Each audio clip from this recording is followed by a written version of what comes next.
நன்றி பலி செலுத்திடுவோம் வாருங்கள், நன்றி பலி செலுத்திடுவோம் வாருங்கள், நன்றி பலி செலுத்திடுவோம் வாருங்கள், நன்றி பலி செலுத்திடுவோம் வாருங்கள். நன்மை செய்த தேவனுக்கு, நலம் தந்த நாதனுக்கு, நன்மை செய்த தேவனுக்கு, நலம் தந்த நாதனுக்கு, உள்ளம் மகிழ்ந்த உணர்வு பொங்கிட நன்றி பலி செலுத்திடுவோம் வாருங்கள், நன்றி பலி செலுத்திடுவோம் வாருங்கள்.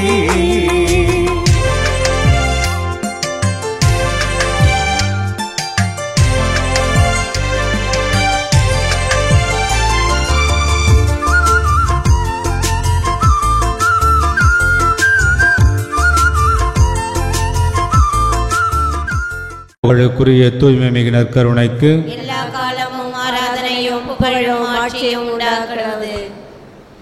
போஸ்கராயன் ஜெஸ்டினா போஸ்கோ 29வது திருமண நாள் இறைவனுக்கு குடும்ப நன்றியாகவும் குடும்ப கருத்துக்கள் நிறைவேறவும் இறைவனின் ஆசீர் வேண்டியும்.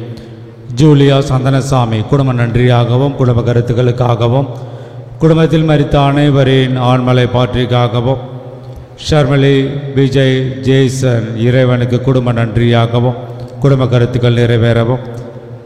பெத்லமேட் சபையில் மரித்த அருள் சகோதரி லீனா அம்போரோலயோன் ஆண்மலை பாற்றிக்காகவும் ஒத்திருக்கிற நிலையில் இருக்கும் ஆன்மாக்களுக்காகவும் யாரும் நினையாத ஆன்மாக்களுக்காகவும் வேண்டுவோமாக. விண்ணுலகில் இருக்கிற எங்கள் தந்தையே, உமது பெயர் தூயதென போற்ற பிறகு உமது ஆட்சி வருக. உமது திருவுளம் விண்ணுலகில் நிறைவேறுவது போல மண்ணுலகிலும் நிறைவேறுக. எங்களுக்கு தாரும், எங்களுக்கு எதிராக குற்றம் செய்வோரை நாங்கள் மன்னிப்பது போல எங்கள் குற்றங்களை மன்னியும், எங்களை சோதனையில் விழவிடாதேயும், தீமையிலிருந்து எங்களை விடுவித்தருளும். ஆமென். அருள் நிறைந்த மரியே வாழ்க, ஆண்டவர் உடனே பெண்களுள் ஆசி பெற்றவள் நீரே. உம்முடைய திருவயிற்றின் கனியாக இயேசுவும் ஆசி பெற்றவரே. புனித மரியே, இறைவனின் தாயே, பாவிகளாய் இருக்கிற எங்களுக்காக எப்பொழுதும் எங்கள் இறப்பின் வேளையிலும் வேண்டிக் கொள்ளும். ஆமென். தந்தைக்கும் மகனுக்கும் தூய் ஆவியாருக்கும் ஆட்சி உண்டாகுக. தொடக்கத்தில் இருந்ததை போல இப்பொழுதும் எப்பொழுதும் என்றென்றும் இருப்பதாக. ஆமென். அர்ச்சனை மலராக ஆலயத்தில் வருகின்றோம், ஆனந்தமாய் புகழ் கீதம் என்றும் பாடுவோம். அர்ப்பணித்து வாழ்ந்திட, அன்பர் உம்மில் வளர்ந்திட, ஆசையோடு அருள் வேண்டி பணிகின்றோம். அர்ச்சனை மலராக ஆலயத்தில் வருகின்றோம், ஆனந்தமாய் புகழ் கீதம் என்று பாடுவோம். உமது வார்த்தையை எங்கள் வாயில் ஊட்டினீர், உமது பாதையை எங்கள் பாதையாக்கினீர், உமது மாட்சிமை எம்மில் விளங்க செய்கின்றீர், உமது சாட்சியாய் நாங்கள் துளங்க சொல்கின்றீர். அழித்து ஒழிக்க கவிழ்த்து வீழ்த்த திட்டம் தீட்டினீர், கட்டி உயர்த்த நட்டு வைக்க எம்மை அனுப்பினீர், அஞ்சாதிரென்று எம்மை காத்து வருகின்றீர். அர்ச்சனை மலராக ஆலயத்தில் வருகின்றோம், ஆனந்தமாய் புகழ் கீதம் என்று பாடுவோம். தந்தை மகன் தூயாவியாரின் பெயராலே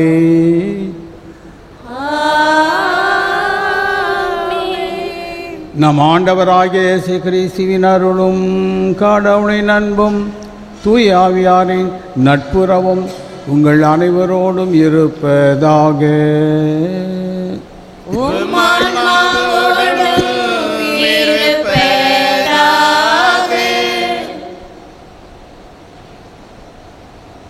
சகோதர சகோதரிகளே, தூய மறைநிகழ்வை கொண்டாட நாம் தகுதி பெறும் பொருட்டு நம் பாவங்களை ஏற்றுக்கொள்வோம்.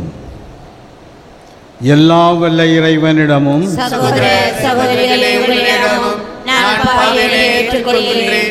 ஏனெனில் என் சிந்தனையாலும் சொல்லாலும் செயலாலும் கடமையில் தவறியதாலும் பாவங்கள் பல செய்தேன். என் பாவமே, என் பாவமே, என் பெரும் பாவமே. ஆகையால் எப்பொழுதும் கன்னியான புனித மரியாதையும் வானதூதர் புனிதர்கள் அனைவரையும் சகோதர சகோதரிகளே உங்களையும் நம் இறைவனாகிய ஆண்டவரிடம் எனக்காக வேண்டிக் கொள்ள மன்றாடுகிறேன்.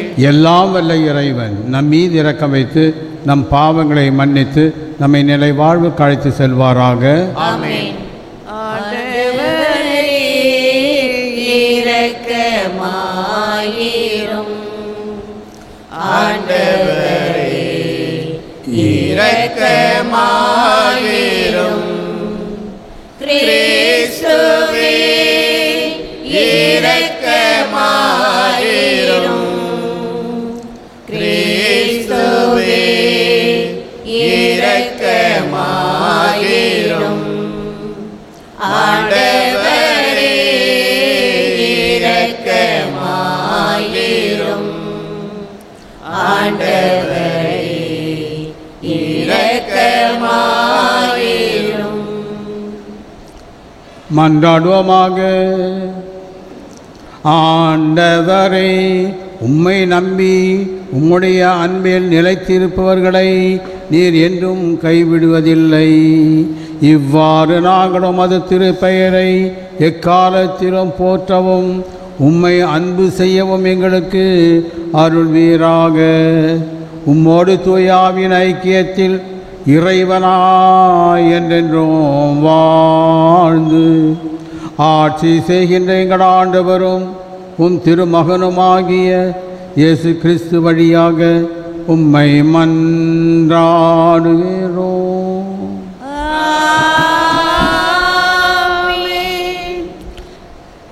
முதல் வாசகம்.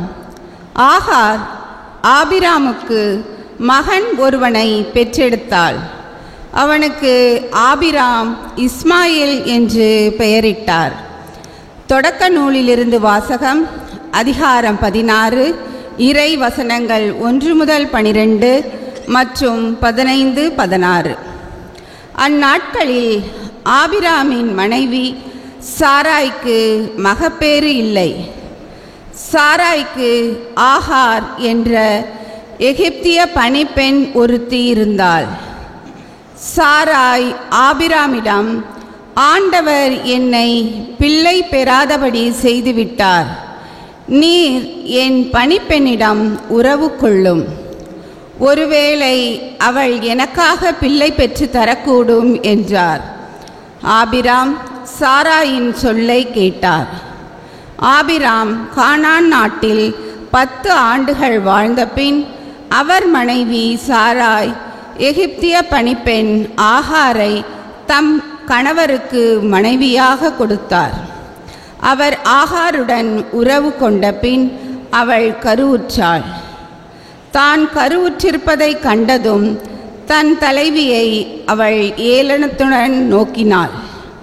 அப்பொழுது சாராய் ஆபிராமிடம், எனக்கு இழைக்கப்பட்ட தீங்கு உம்மேல் இருக்கட்டும். நீர் தழுவும்படி நானே கொடுத்த என் பணிப்பெண் அவள் கருவுற்றிருக்கிறாள் என்பதை கண்டதிலிருந்து என்னை ஏளனமாக நோக்குகிறாள். ஆண்டவரே, எனக்கும் உமக்கும் நீதி வழங்கட்டும் என்றார். ஆபிராம் சாராயிடம், உன் பணிப்பெண் உன் அதிகாரத்தின் கீழ் இருக்கின்றாள். உனக்கு நல்லதாக படுவதை அவளுக்கு செய் என்றார். இதற்கு பின் சாராய் அவளை கொடுமைப்படுத்தினார். ஆகவே ஆகார் சாராயிடம் தப்பி ஓடினாள். ஆண்டவரின் தூதர் அவளை பாலை நிலத்தில் இருந்த ஒரு நீரூற்றுக்கு அருகில் கண்டார். அந்த ஊற்று சூருக்கு செல்லும் வழியில் இருந்தது. அவர் அவளை நோக்கி, சாராயின் பணிப்பெண் ஆகார், நீ எங்கிருந்து வருகின்றாய், எங்கே போகின்றாய் என்று கேட்டார். அதற்கு அவள், என் தலைவி சாராயிடமிருந்து தப்பி ஓடுகிறேன் என்றாள். ஆண்டவரின் தூதர் அவளிடம், நீ உன் தலைவியிடம் திரும்பி சென்று அவளுக்கு பணிந்து நட என்றார். பின்பு ஆண்டவரின் தூதர் அவளிடம், உன் வழிமரபினரை யாரும் எண்ண முடியாத அளவுக்கு பெருக செய்வேன் என்றார். மீண்டும் ஆண்டவரின் தூதர் அவளிடம், இதோ கருவுற்றிருக்கும் நீ ஒரு மகனை பெற்றெடுப்பாய், அவனுக்கு இஸ்மாயேல் என பெயரிடுவாய்.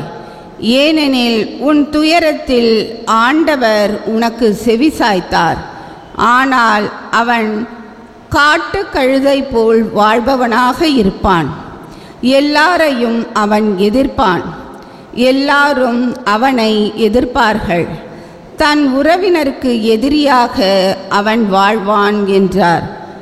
ஆகார் ஆபிராமுக்கு மகன் ஒருவனை பெற்றெடுத்தாள். ஆகார் பெற்ற தம் மகனுக்கு ஆபிராம் இஸ்மாயேல் என்று பெயரிட்டார்.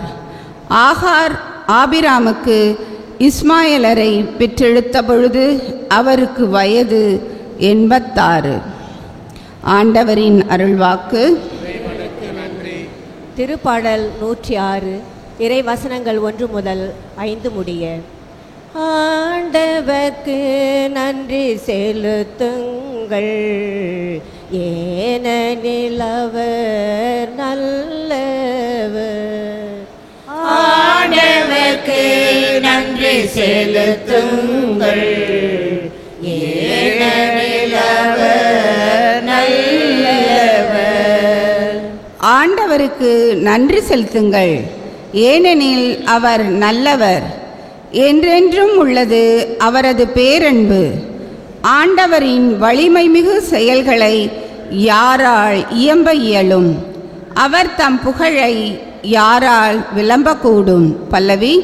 ஆண்டவர்க்கு நன்றி செலுத்துங்கள், ஏனெனில் அவர் நல்லவர். நீதி நெறி காப்போர் பேறு பெற்றோர், எப்போதும் நேரியதே செய்வோர் பேறு பெற்றோர். ஆண்டவரே, நீர் உம் மக்கள் மீது இரக்கம் காட்டும்போது என்னை நினைவு கூரும். பல்லவி.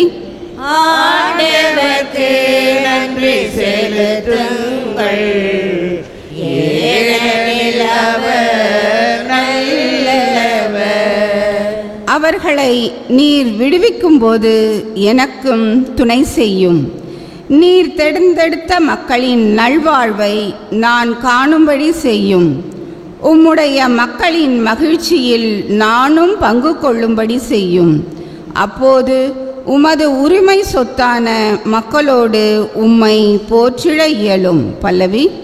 ஆண்டவர்க்கு நன்றி செலுத்துங்கள், ஏனெனில் அவர் நல்லவர்.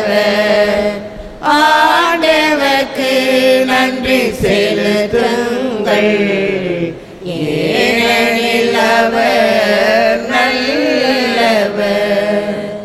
அல்லேலூயா, அல்லேலூயா, அல்லேலூயா, அல்லேலூயா, அல்லேலூயா, அல்லேலூயா, அல்லேலூயா, அல்லேலூயா. என் மீது அன்பு கொண்டுள்ளவர் நான் சொல்வதை கடைபிடிப்பார். என் தந்தையும் அவர் மீது அன்பு கொள்வார், நாங்கள் அவரிடம் வந்து அவருடன் குடிக்கொள்வோம் என்கிறார் ஆண்டவர். அல்லேலூயா, அல்லேலூயா, அல்லேலூயா, அல்லேலூயா, அல்லேலூயா. ஆண்டவர் உங்களோடு இருப்பாராக. உம் ஆன்மாவோடும் இருப்பாராக. மத்தேயு எழுதிய நற்செய்தியிலிருந்து வாசகம். ஆண்டவரே, மாட்சி உமக்கே. அக்காலத்தில் இயேசு தம் சீடரை நோக்கி கூறியது,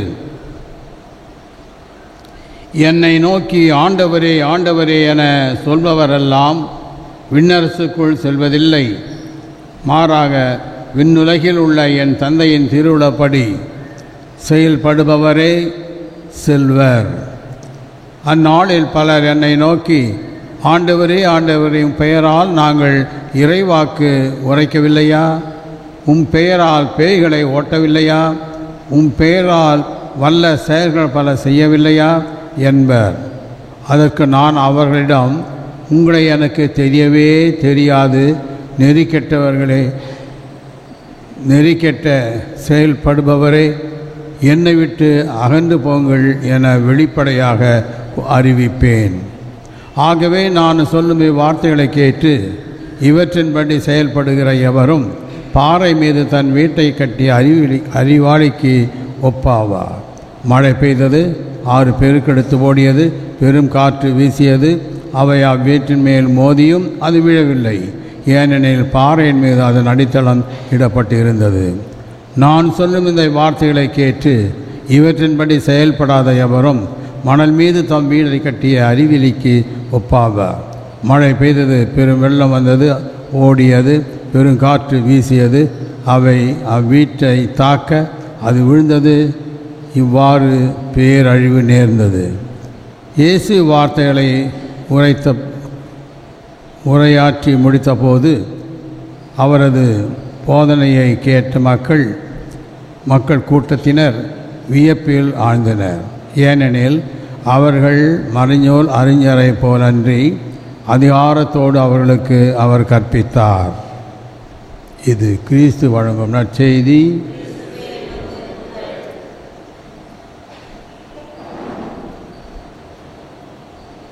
கிறிஸ்து அன்பார்ந்த சகோதரர்களே, இன்றைய நற்செய்தி ஆண்டவர் ஆற்றிய மலை பொழிவினுடைய முடிவு.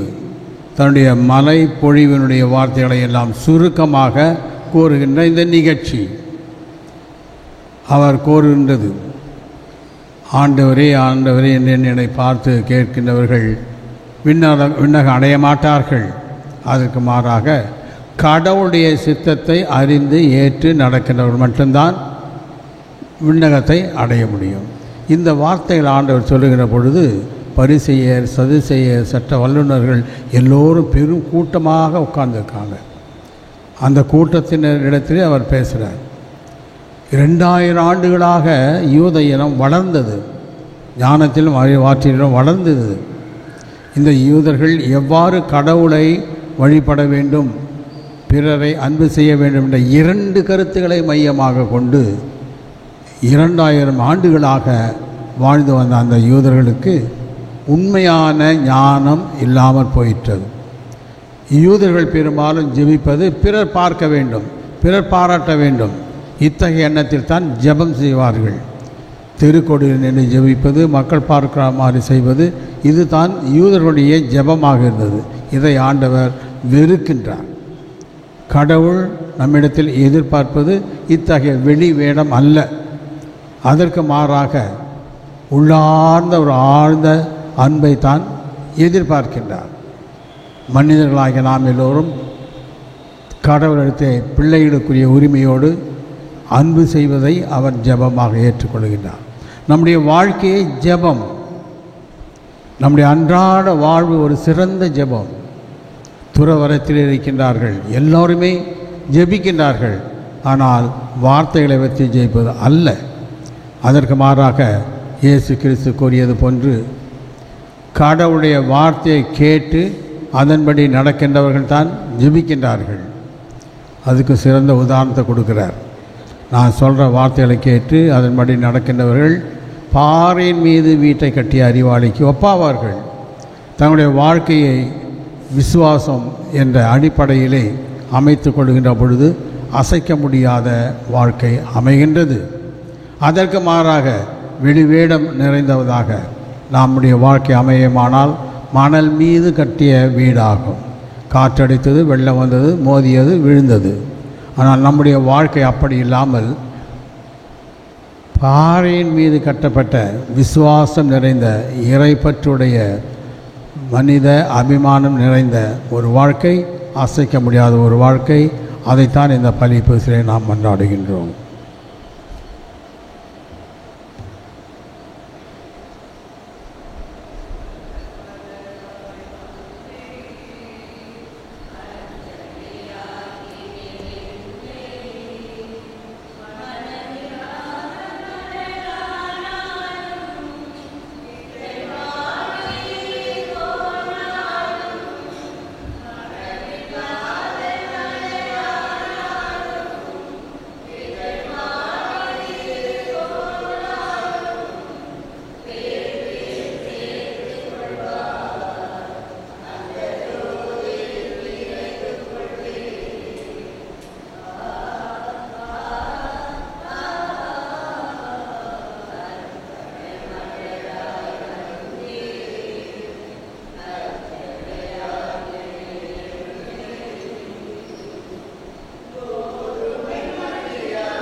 சகோதர சகோதரிகளே, என்னுடையதும் உங்களுடையதுமான பலி எல்லாம் வல்ல தந்தையாகிய இறைவனுக்கு ஏற்றதாகும்படி மன்றாடுங்கள்.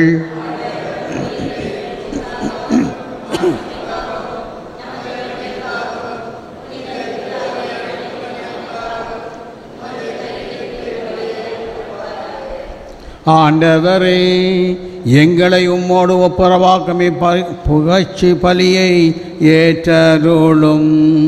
அதனால் நாங்கள் தூயவராக்கப்பட்டு உம்மை மகிழ்விக்கும் எங்கள் மனங்களில் காணிக்கைகளை உமக்கு அளித்திட அருள்வீராக. எங்கள் ஆண்டவராகிய இயேசு கிறிஸ்து வழியாக உம்மை மன்றாடுகிறோம்.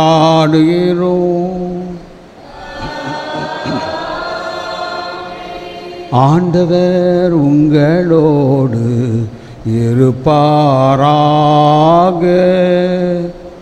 ஆன்மாவோடும் இருப்பார். இதயங்களை மேலே எழுப்புங்கள். ஆண்டவரிடம் நம் இறைவனாகிய ஆண்டவருக்கு நன்றி கூறுவோம். அது தகுதியும் நீதியும் ஆனதே. ஆண்டவரே, தூயவரான தந்தையே, என்றுமுள்ள எல்லாம் வல்ல இறைவா, எந்நாளும் எவ்விடத்திலும் நாங்கள் உமக்கு நன்றி செலுத்துவது மெய்யாகவே தகுதியும் நீதியுமாகும். எங்கள் கடமையும் மீட்புக்குரிய செயலுமாகும். உமது நன்மை மிகுதியால் எங்கள் ஆண்டவராகிய கிறிஸ்து வழியாக நீர் மனிதராகிய எங்களை படைத்தீர். நாங்கள் நீதியின்படி தண்டனைக்கு உரியவராயினும் உமது இரக்க மிகுதியால் எங்களை மீட்டருளினீர். அவர் வழியாகவே உமது மாண்பை வான தூதர் பொழுகின்றனர். தலைமை தாங்குவோர் உம்மை வழிபடுகின்றனர். அதிகாரம் செலுத்துவோர் உம் திருமுன் நடுங்குகின்றனர். வானங்களும் அவற்றிலுள்ள ஆற்றல்களும் கேருபீன்களும் ஒன்று கூடி அக்களித்து கொண்டாடுகின்றனர். அவர்களோடு எங்கள் குரலை சேர்த்து கொள்ளுமாறு நாங்கள் உம்மை தாழ்மையுடன் இறைஞ்சு புகழ்ந்து சொல்வதாவது: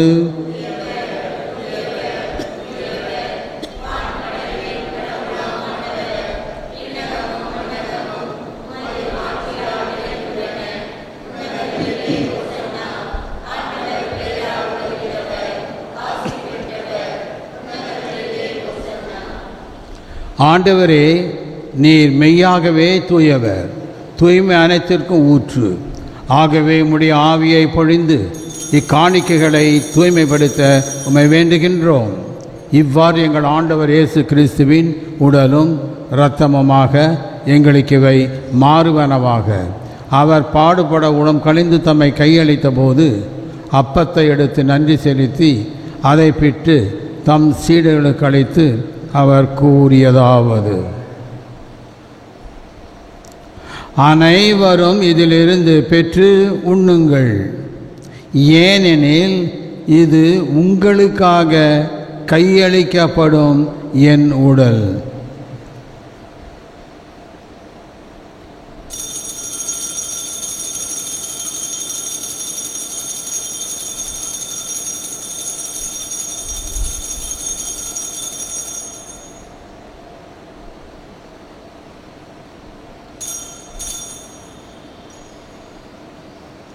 அவ்வண்ணமே இரவு விருந்தை அருந்திய பின் கிண்ணத்தையும் எடுத்து மீண்டும் உமக்கு நன்றி கூறி தம் சீடர்களுக்கு அளித்து அவர் கூறியதாவது: அனைவரும் இதிலிருந்து பெற்று பருகுங்கள். ஏனெனில் இது புதிய நிலையான உடன்படிக்கைக்கு உரிய என் இரத்தத்தின் கிண்ணம். இது பாவ மன்னிப்புக்கென்று உங்களுக்காகவும் பலருக்காகவும் சிந்தப்படும். இதை என் நினைவாக செய்யுங்கள்.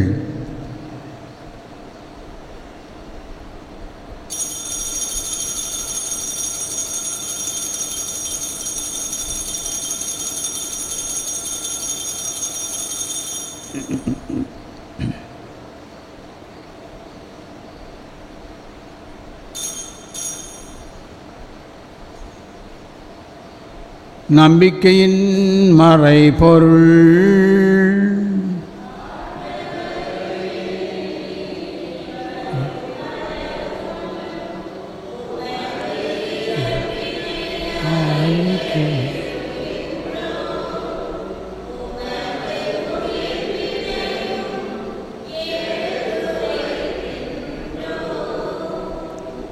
ஆகவே ஆண்டவரே, நாங்கள் கிறிஸ்தின் இறப்பினையும் உயிர்ப்பினையும் நினைவு கூர்ந்து வாழ்வுதர் அப்பத்தையும் மீட்பளிக்கும் கிண்ணத்தையும் உமக்கு ஒப்புக் கொடுக்கின்றோம். உம் திருமுன் நின்று உமக்கு ஊழியம் புரிய தகுந்தவர்கள் என எங்களை ஏற்றுக்கொண்டீர். எனவே உமக்கு நன்றி செலுத்துகின்றோம். மேலும் கிறிஸ்துவின் உடலிலும் இரத்தத்திலும் பங்கு கொள்ளும் எங்களை தூய ஆவியார் ஒன்று சேர்க்க வேண்டுமென உம்மை தாழ்மையுடன் மன்றாடுகின்றோம். ஆண்டவரே, உலகெங்கும் பரவி இருக்கும் அது திரு அவையை நினைவு கூர்ந்தருளும். எங்கள் லியோ, எங்கள் ஆயர் பிரான்சிஸ், எல்லா திருநிலையினராகிய அனைவரோடும் முது திரு அவை அன்பில் நிறைவு பெற செய்தருளும். மேலும் உயிர்த்தெழும் எதிர்நோக்குடன் துயில் கொள்ளும் எங்கள் சகோதர சகோதரிகளையும் இறந்தோர் அனைவரையும் இரக்கத்துடன் நினைவு கூர்ந்து முது திருமுக ஒளியினுள் ஏற்றருளும். எங்கள் அனைவர் மீதும் இரக்கமாயிரும். கடவுளின் கன்னித்தாயான புனித மரியா, அவருடைய கணவரான புனித யோசப்பு, புனித திருத்தூதர்கள், இவ்வுலகிலும் உகந்தவராய் இருந்தோர் ஆகிய புனிதர் அனைவருடனும் நாங்கள் நிலை வாழ்வில் பங்கு கொள்ளும் தகுதி பெற்று உம் திருமகன் இயேசு கிறிஸ்து வழியாக உம்மை போன்றேற்றம் வரமருள உம்மை மன்றாடுகின்றோம்.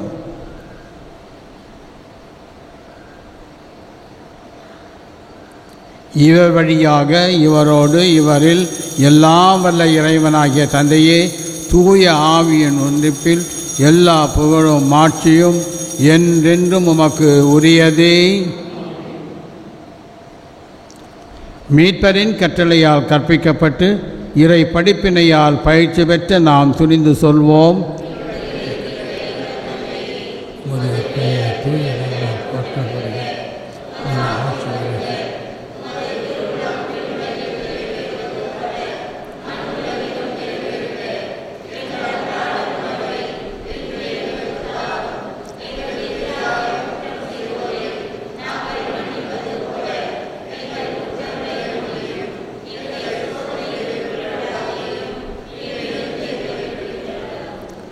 ஆண்டவரே, தீமை அனைத்திலுமிருந்து எங்களை விடுவித்து எங்கள் வாழ்நாளில் அமைதியை கனிவுடன் அருளுமை மன்றாடுகின்றோம்.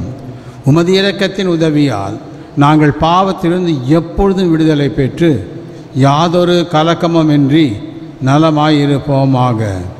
நாங்கள் எதிர்நோக்கியிருக்கும் பேரின்பற்றுக்காகவும் எம் மீட்பராகிய இயேசு கிறிஸ்துவின் வருகைக்காகவும் காத்திருக்கின்றோம்.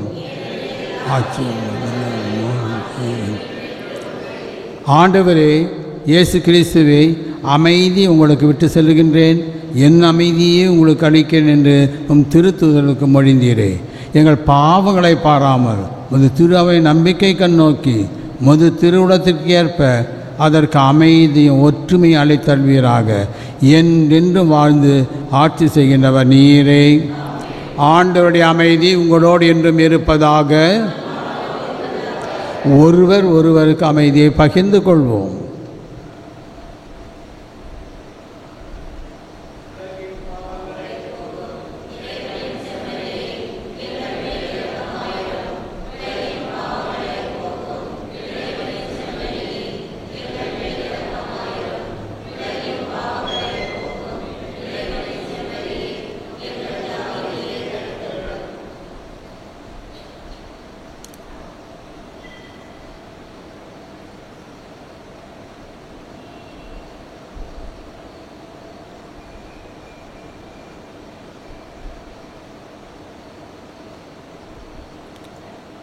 இதோ இறைவனின் செம்மறி, இதோ உலகின் பாவங்களை போக்குகின்றவர், செம்மறியின் விருந்துக்கு அழைக்கப்பட்டவர் பேறு பெற்றோர்.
மன்றாடுவோமாக. ஆண்டவரே, உம் திருமகனின் உயர் மதிப்புள்ள உடலாலும் இரத்தத்தாலும் ஊட்டம் பெற்று புதுப்பிக்கப்பட்ட நாங்கள் உம்மை கெஞ்சி கேட்கின்றோம். இவற்றை பற்றுடன் நாங்கள் அடிக்கடி நிறைவேற்ற இப்பலியின் பயனாக எங்கள் மீட்பை உறுதியாய் கண்டடைய செய்வீராக. எங்கள் ஆண்டவராகிய இயேசு கிறிஸ்து வழியாக உம்மை மன்றாடுகிறோம்.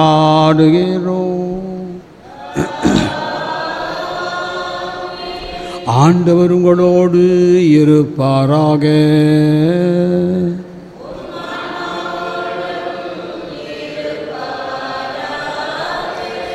எல்லாம் வல்ல இறைவன் தந்தை, மகன், தூய ஆவியார் உங்களை ஆசீர்வதிப்பாராக.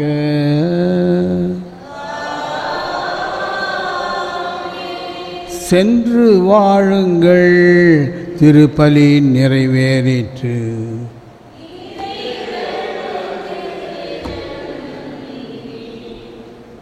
அற்புத குழந்தை இயேசுக்கு நவநாள் ஜெபம்.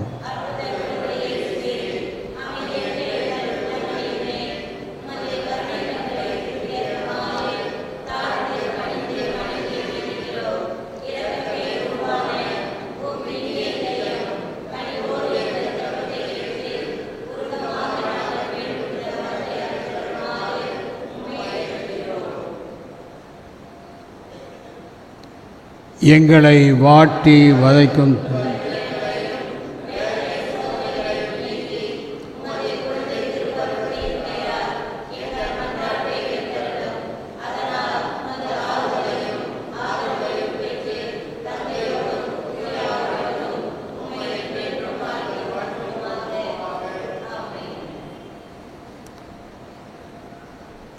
ஆண்டவராகிய இயேசு கிறிஸ்து உங்களை பாதுகாக்க உங்களுக்கு நடுவிலும், உங்களை காப்பாற்ற உங்களுக்குள்ளும், உங்களுக்கு வழிகாட்ட உங்களுக்கு முன்னும், உங்களுக்கு காவலாயிருக்க உங்களுக்கு பின்னும், உங்களை ஆசீர்வதிக்க உங்கள் மேலும் இருப்பாராக. தந்தை, மகன், தூய ஆவியாரின் பெயராலே.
நன்றி பலி செலுத்திடுவோம் வாருங்கள், நன்றி பலி செலுத்திடுவோம் வாருங்கள், நன்றி பலி செலுத்திடுவோம் வாருங்கள், நன்றி பலி செலுத்திடுவோம் வாருங்கள்.